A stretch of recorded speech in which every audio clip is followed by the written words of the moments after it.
जानते कौन सी जगह है? कौन सी जगह ये नहीं जानते? ये है सामर्रा, इसका नाम असल क्या है? सुर्रमर्रा। सामर्रा जो है यहाँ ये तीन इमामों से मखसूस जगह है। 10वें इमाम से, 11वें इमाम से और 12वें इमाम से। 10वें इमाम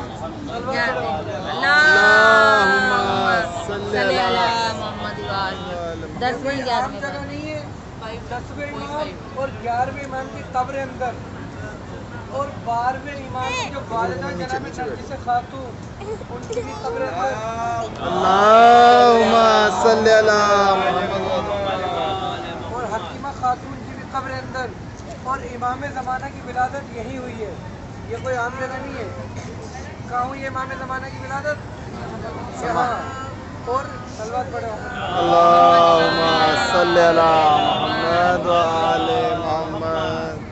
और इमाम ज़माना जो गैबत में गए नीचे वो सरदार भी अभी आप लोग जाएंगे, ठीक है।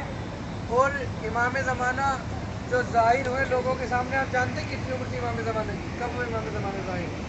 पहली मरतबा 5 साल की उम्र में इमाम ज़माना लोगों के सामने आए। कब? जब इमाम ज़माना के वालिद 11वें इमाम की शहादत हुई है। जब नमाज जनाजा का वक्त आया तो 11वें इमाम के भाई जिसे जाफर कज्जाब के नाम से जो मशहूर हुए, वो नमाज पढ़ाने के लिए आगे बढ़े। लेकिन इमाम ज़माना 5 साल के थे, उनका दामन पकड़ के खींच लिया, कहते जब पीछे हट जाइए, मैं नमाज पढ़ाऊँगा। तो कितने साल की उम्र थी इमाम ज़माना की जब लोगों के सामने ज़ाहिर हुए? 5 साल। उसकी वजह ये थी कि रसूलुल्लाह की हदीस थी कि हमारे 12 आइम्मा जो अहले बैत से होंगे। तो इतनी ज़्यादा सख्तियाँ थी 11वें इमाम के ज़माने में, नरगिस खातून और 11वें जो इमाम, उन्हें यानी मुलाकात पर भी पाबंदियाँ थी। उनके यहाँ जासूस छोड़े गए थे। इमाम ज़माना का जब विलादत का वक्त आया तब भी हमने ज़ाहिर नहीं था, जैसे ज़ाहिर होता है कि विलादत होने वाली है, लेकिन नहीं, ज़ाहिर नहीं था, इसलिए कि डर था हुकूमत का, और हुकूमत ने हमने जासूस छोड़े हुए थे। और जब इमाम की विलादत हुई है, जनाब हकीमा खातून कहती है, रात को 11वें इमाम ने कहा था कि आप हमारे घर पे रुक जाइएगा और विलादत होगी कायम आले मोहम्मद की। लेकिन जनाब हकीमा खातून कहती है कि बिल्कुल भी आसार ज़ाहिर नहीं थे कि विलादत होगी। लेकिन जब नमाज सुबह का वक्त हुआ, एक रोशनी हुई। रोशनी होने के बाद मुझे कुछ नज़र नहीं आया, बस जब मैंने देखा कि एक बच्चा है जो सजदे में है, इमाम ज़माना की बाँ पे वो आयत लिखी हुई है, कौन सी? जाल हक व ज़हकल बातिल इन्नल बातिल काना ज़हूका। हक आ गया और बातिल मिट गया, और बेशक यकीनन ज़रूर बातिल को मिटना ही था।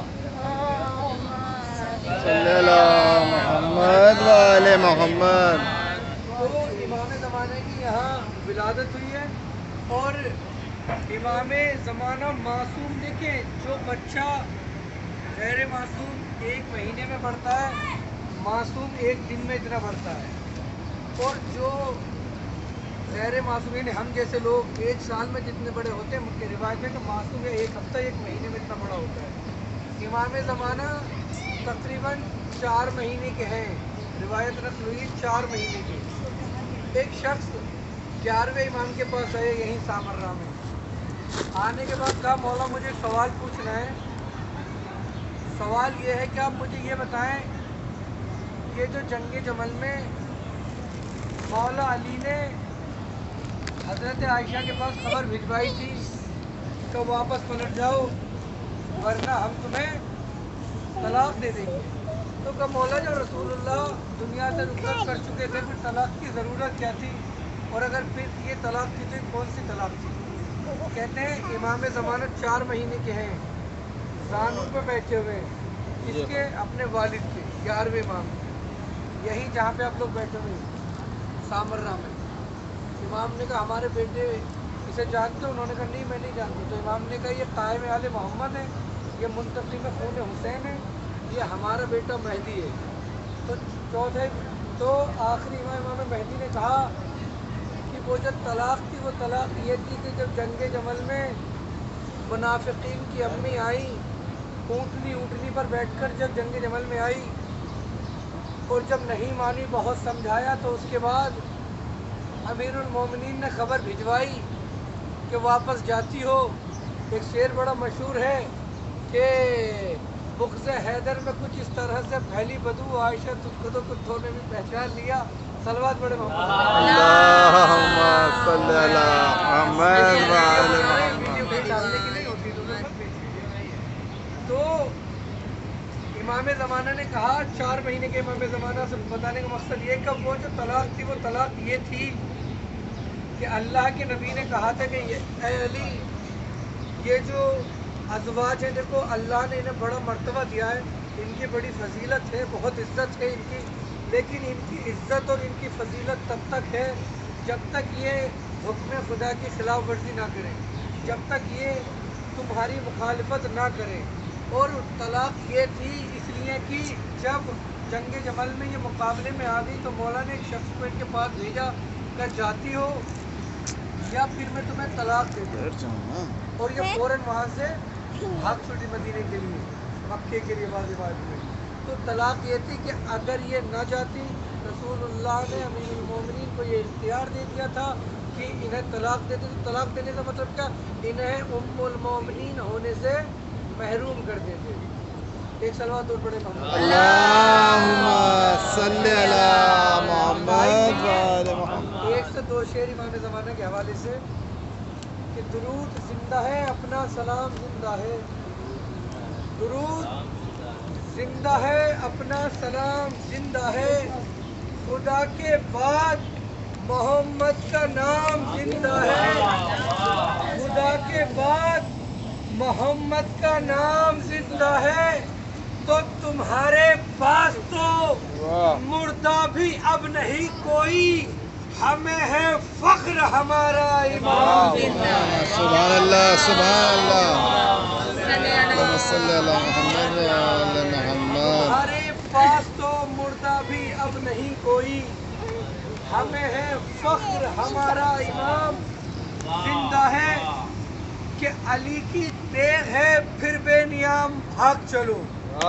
جب امام کا ظہور ہوگا اور جب خانہ کعبہ سے نمودار ہوں گے, ذوالجناح پہ بیٹھے ہوں گے, ذوالفقار ہاتھ میں ہوگی, اور پھر جب منافقین دیکھیں گے اور ان کی قبروں میں کھلبلی ہوگی کہ علی کی تیغ ہے پھر بے نیام بھاگ چلو, جگہ حرم میں نہیں سوئے شام بھاگ چلو, اجل کو یاد ہے ہم سب کے نام بھاگ چلو, کہ بھاگنا ہی تو ہے اپنا کام بھاگ چلو. اما نہیں ہے کہیں کارزار ہستی میں, کچھار چھوڑ کے شیر آ گیا ہے بستی میں. حیدری یا علی. اٹھے گا شور صفے کارزار سے بھاگو, کوئی کہے گا نکل کر مزار سے بھاگو, کوئی کہے گا نبی کے دیار سے بھاگو. نہیں سمجھے آپ جو رسول اللہ کے, کوئی کہے گا نکل کر مزار سے بھاگو, کوئی کہے گا نکل کر مزار سے بھاگو, کعبہ اور ظلم اور تشدد کو پھاڑنے والا لو آ گیا درے خیبر پھاڑنے والا. سبحان اللہ. کہ جب امام کا ظہور ہوگا امیر المومنین کے حرم سے ایک صدا بلند ہوگی, علی کہیں گے نجف سے کہ مرحبا بیٹا, تیرے نثار تیری جنگ پر فدا بیٹا, نکال دے دل حیدر کا حوصلہ بیٹا, میں حد صبر میں تھا کارزار تیری ہے, مجھے ملی تھی مگر ذوالفقار تیری. تو انشاءاللہ امام کا جب ظہور ہوگا, صلوات پڑھے محمد اللہم صلی علی محمد وعلی محمد. انشاءاللہ امام زمانے سے مخصوص یہ جگہ ہے, امام کی ولادت یہ ہوئی ہے, امام کی والدہ کی پوری زندگی یہاں کی شادی کے بعد اندر قبر امام کی والدہ کی جناب نرگس خاتون کی اور جناب حکیمہ خاتون کی, اور ہم لوگ زیارت پڑھیں گے یہاں پہ. پہلے امام حسن عسکری کی زیارت پڑھیں گے, ٹھیک ہے. بیٹھے رہے بس ادھر متوجہ ہو جائے.